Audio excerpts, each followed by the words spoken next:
नमस्कार दोस्तों, मैं साधना सिंह अपने चैनल भक्ति सागर में आपका स्वागत करती हूँ।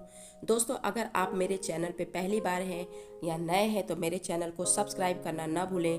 और क्योंकि सब्सक्राइब करने में कोई पैसा नहीं पड़ता है, बिल्कुल निःशुल्क है, इसलिए प्लीज़ मेरे चैनल को सब्सक्राइब कर लीजिएगा। साथ ही बाजू में बने हुए बेल आइकन के भी बटन को दबाना ना भूलिएगा, ताकि आने वाली वीडियो की नोटिफिकेशन आपको समय पे मिल सके। और आपको लोगों को आज की मेरी वीडियो कैसी लगी है, इस पे एक लाइक कर दीजिएगा। और कमेंट सेक्शन में जाकर मुझे ये ना बताना भूलें कि मेरी वीडियो आप लोग को कैसी लगी, ताकि मुझे यह पता पड़ सके कि मैंने जो वीडियो बनाया आप लोग को कैसी लग रही है। और तो भोले बाबा के नाम का जयकारा लगाते हुए मैं अपनी वीडियो को आगे ले चलती हूँ।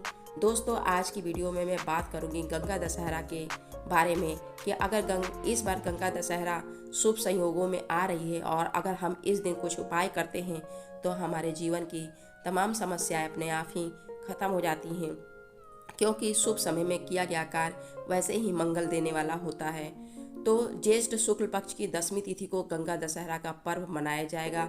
इस दिन गंगा माता पृथ्वी पे आई थी और राजा भागीरथ की कठिन तपस्या के कारण ही गंगा मैया का पृथ्वी पे आना संभव हो पाया था। और पृथ्वी के अंदर गंगा माँ के वेग को सहन करने की क्षमता नहीं थी, इसलिए भगवान शंकर ने अपनी जटाओं में गंगा को जगह दी थी और थोड़ी सी धारा गंगा मैया की छोड़ दी थी, जिसके कारण धारा के रूप में गंगा जी पृथ्वी पे उपलब्ध है। इसलिए इस दिन गंगा मैया की पूजा के साथ साथ भोलेनाथ की भी पूजा करें। इस दिन गंगा नदी में जाएं और स्नान करें। इससे व्यक्ति के समस्त पापों से छुटकारा मिलता है और हमें शुभ फल की प्राप्ति होती है।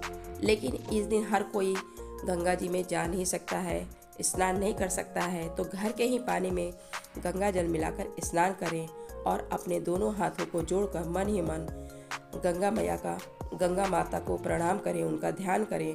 दोस्तों, इस बार का गंगा दशहरा शुभ संयोग में आ रहा है और अगर इस दिन हम कुछ खास उपाय करते हैं तो बहुत अच्छा होता है।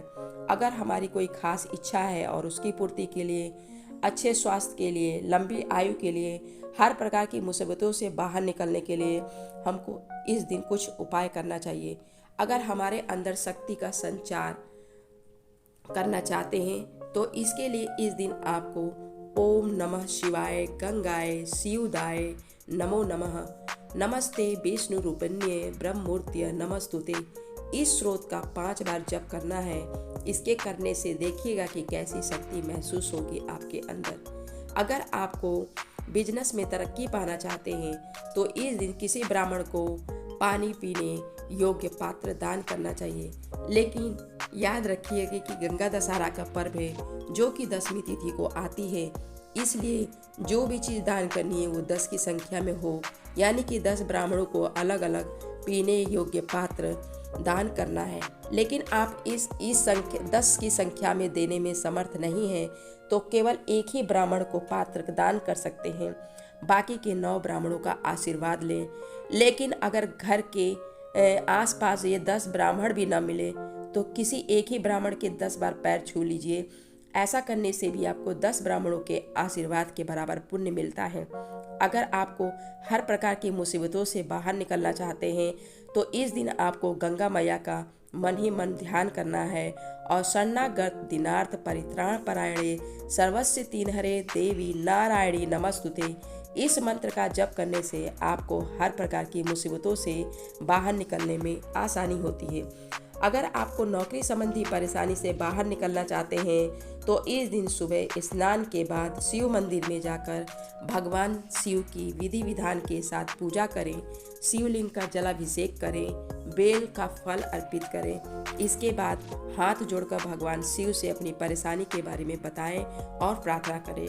ऐसा करने से नौकरी संबंधी परेशानी से जल्दी ही छुटकारा मिलता है।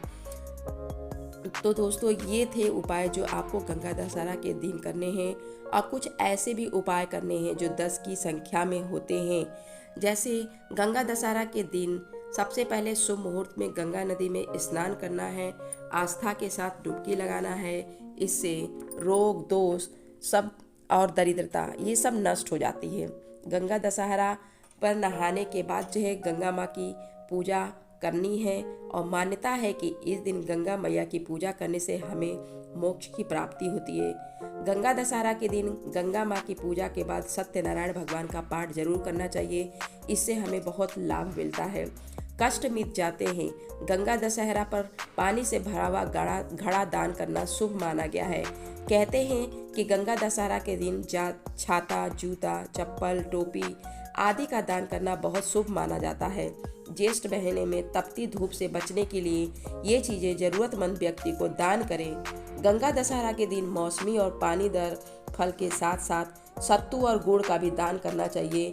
ऐसा करने से पुण्य की प्राप्ति होती है और सुख समृद्धि की कामना पूर्ण होती है।